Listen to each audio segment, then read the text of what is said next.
A few days ago, Valve released the first direct feed capture gameplay of Half-Life Alyx, and alongside IGN and the BBC, we have a lot to look at in regards to this game that's only out in a couple of weeks, March 23rd. So let's go into very deep analysis on all of the gameplay that we have seen from Valve, IGN, and the BBC, talk about the gameplay that we're going to be seeing in the future, as well as where we are going to be seeing the rest of the news between now and 3 weeks from now, when we will get our hands on Half-Life Alyx, the first Half-Life game in, remember, nearly 13 years. Let's go. All right, we have a lot to cover. We gotta rapid fire through this.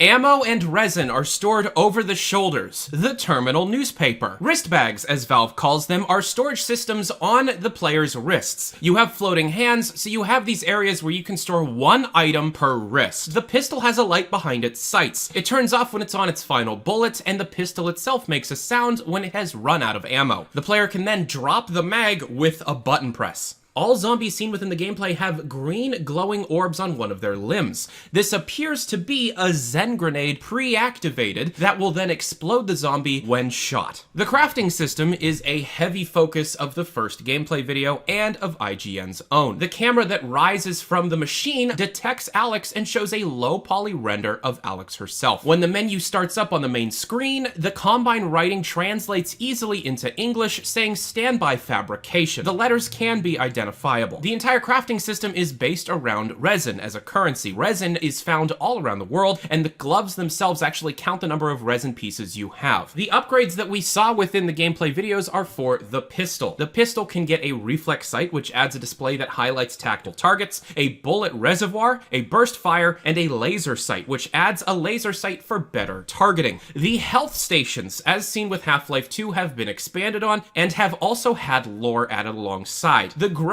that heal the player slightly, as seen in episode 2, can be ground up within canisters and then given to the player through the health charger itself. The player, however, is required to find one of these grub canisters and bring it to the health station. However, these grub canisters are made of glass, so if you allow it to fall and break, you're not healing. I like the little touches of the zombies still trying to hold on to a few pieces of their humanity, such as one of the zombies trying to activate the upgrade machine, or the other zombie pointing at their location within the metro system that they're within. Enjoy the natural taste of water. Don't drink the water. They put something in it to make you forget. I don't even remember how I got here. Reality defined. RIGASZ 912. There's a lot of little advertisements and posters all over the place. Valve's artists must have been very bored over the last decade because they have so much crammed within the visual spaces of this game. And something I want to point out, a lot of the community are afraid that Russell and Alyx are incredibly talkative and will take away from the intensity of the game at times. I need to assure you, they have toned up the Russell and Alyx talking bits for these trailers. They're not this talkative in the legitimate game that you're going to be playing.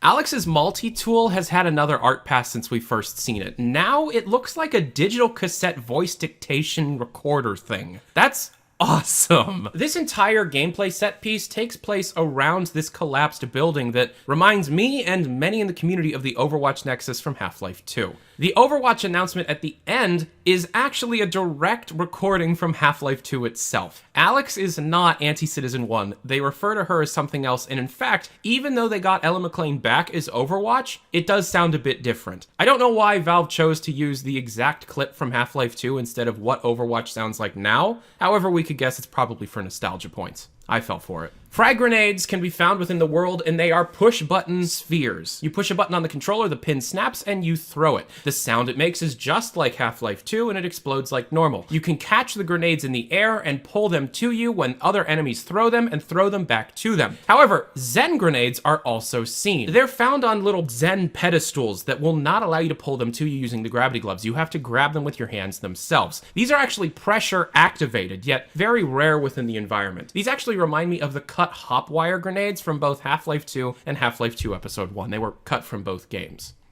Here we see a complete visual redesign of the Combine dropship with a smaller carrier vessel on it. The Civil Protection flatline sound effect that's only heard in Half-Life 2 within the Civil Protection officers themselves are heard on every single Combine officer. This is not a touch for the trailer. Valve must have just realized how iconic it was and just threw it onto every single Combine officer. A cigarette advertisement. Teleporting into cover gives a bit of freedom to the player, as the spots on cover are designated. Even if you're not exact, you will be placed in the exact position of cover as seen within this van. The packing peanuts in the porta potty are fully modeled, even though the packing peanuts in the gameplay trailer were particle effects, and these levers within the final room in the gameplay trailer may be connected to some sort of puzzle, possibly connected to this area with a large ladder and a Combine force field in the background. You can climb that ladder and explore that area. The shotgun speed loader is seen here, which is one of the upgrades that you can use within the crafting machine, and the shotgun can have grenades attached to it and essentially use the shotgun as a grenade launcher.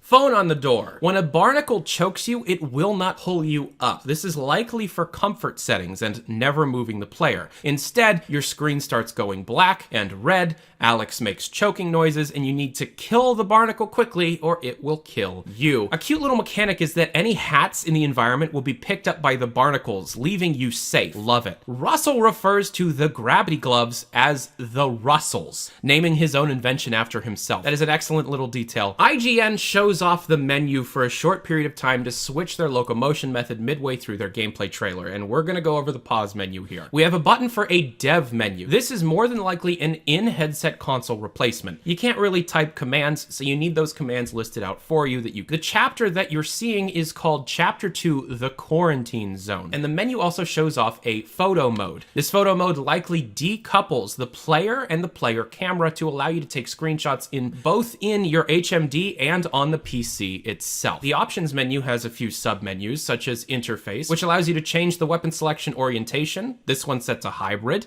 and allows you to change the pause menu distance and height. Performance has graphical presets, this one being set to high fidelity, which is not the highest preset. The accessibility settings are my favorite, allowing for single controller gameplay, an in-game height adjustment, crouch and standing toggle, likely for seated gameplay, and most importantly, epilepsy-safe light sensitivity options. This will normalize the brightness for any players with epilepsy to comfortably play the game while reducing the threat of grand mal seizures. My fiance, Electra, has severe epilepsy and has been very sad in the past that she's not going to be able to play Half-Life Alyx. This single light sensitivity option is a godsend for her and many people like her with severe epilepsy. The game preferences allows you to change the in-game difficulty setting, which in this gameplay is set to normal, which is the third of 4 options, which likely means that there is a story mode where the enemies aren't very threatening. The movement types are listed, which include blink, which teleports to a destination with a brief screen fade, most comfortable. Shift, which teleports to a destination with a fast linear movement. Continuous, which moves continuously based on your head orientation. And continuous hand, which moves continuously based on your hand orientation. Right-handed weapons, quick turn angle, which in this place is set to 45 degrees, and hand climbing ladders. They fixed the ladders. No more will you have to teleport up the ladders. You can climb them like a normal ladder. Thank God. And then you can change the volume and the game subtitles. Baby barnacles. At this point, you see Alyx auto vault up an obstacle, and on the way down, the screen fades to black. According to my sources, this could very well be a bug, not just a comfort setting, because this is actually very annoying to most players. And then the BBC got access to Valve, and there will be an episode of Click this Saturday that will go into much more detail. But in this 5-minute video on the BBC Click YouTube channel, we see a few screenshots of Valve employees showing off their maps and mapping. We see this guy wearing a Zortex t-shirt. I want that. We see a new type of head crab right here, which is the same one that we saw in a tested video in December that shatters when you shoot it. And then we see the title screen of Half-Life Alyx based off of the key art that we've all seen and loved. Lastly, if you pay attention to the merchandise, merchandise that Valve is selling, specifically the Report the Vort poster, it says in the fine print at the bottom that the Report the Vort propaganda was brought to you by the City 17 Security Council. Gary's Mod RP players are going to go nuts with Half-Life Alyx. And of course, we're only 3 weeks away. This is not the only news we're going to be getting. Both IGN and the BBC have been stating that throughout the month of March, we're going to be seeing significantly more gameplay. I'm not going to be able to do full analysis videos of each time we get gameplay, but I will be doing gameplay roundups at the end of every week between now and the release of Half-Life Alyx. If you want to follow up on all of the information that we have on Half-Life Alyx and any other topic I cover on this channel in real time, check out my Twitter page linked down in the description below. If you want to support these videos, my Patreon page is also down in the description below. You get to watch videos early and get your name in the credits. And if you have a question, a leak, if I've done something wrong and you want to yell at me, my DMs on Twitter and Discord are always open, and my email is tylermcvicker@yahoo.com. Thank you very much for watching. I'm Tyler McVicker. This is Valve News Network. Have a good day. Adios.